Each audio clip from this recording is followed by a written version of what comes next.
Hey there, welcome back. So in this video, we will check the nesting of loops. Now, what do we mean by nesting of loops? This means loop inside loop. Now, in order to make things simpler, we will take help of for loop and we will add in a for loop inside a loop. So in order to make things pretty simple, again, the for loop would be super easy. So it would be like I equal to 1, I is less than equal to 10 maybe, and I plus plus. So pretty cool stuff. And inside this loop we will have a yet another loop, and the loop would be based on variable j maybe, and this will again start with 1, and the condition would be like j is less than equal to 10 and j plus plus, and definitely then we would be displaying the value of I and j. So let us add in the sys out statement, and the statement would be like value of I and j.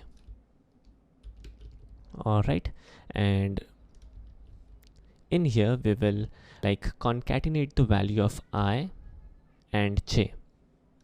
All right, so this seems to be good enough, and after every complete iteration of the inner loop, let us also add in a statement, and this would be couple of stars, and if we check, here is the output. So pretty cool stuff, right? So let us understand what exactly is going in this loop inside loop. Now in order to understand the concept, let us do one small little change in here. Let me add in the statement like this: value of I equal to I and value of j colon j. So this will give you a better understanding. All right, so now there is a catch in here, and this is something very important. Always remember this: if there is a loop inside a loop, in that case a complete execution cycle of the inner loop would be a single iteration for the outer loop. Let me repeat it once again. This inner loop, a complete iteration of the inner loop would be a single iteration for the outer loop. In fact, per iteration, a complete execution will take place. In fact, the local variable j will die every iteration of the outer loop based on I.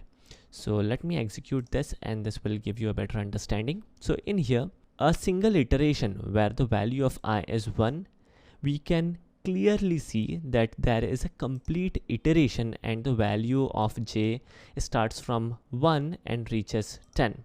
In the next iteration, we can easily see that the value of I increased to 1. The local variable content is retained by I, but the complete execution cycle would be taking place for case of j. This means that the local variable j will die for every iteration of I.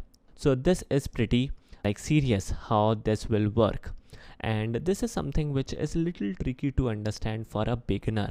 So do experiment with this, and there is a assignment for you guys. You would require nesting of loop, and you must create a pattern of star. Let me show you the pattern. Let me add in a multi-line comment in here, and the pattern would be like this. So in first line there would be a single @ symbol, in next line there would be 2 @ symbol, in the third line there would be 3 @ symbol, in the fourth line there would be 4 @ symbol, and finally at the fifth line there would be 5 @ symbol. So this kind of pattern you need to generate by taking help of nesting of loop in your program. So this is an assignment from me to you. Whatever we have learned from this video, this would be helpful. You need to also research on internet in order to like understand how you can code this, and this exercise will definitely help you out to understand the nesting of loop. So in our next video, we will check out this particular program where we will build a very simple program which will generate this pattern, and research more on nesting of loop. The only thing you must remember is that a complete execution cycle of inner loop is a single iteration for the outer loop.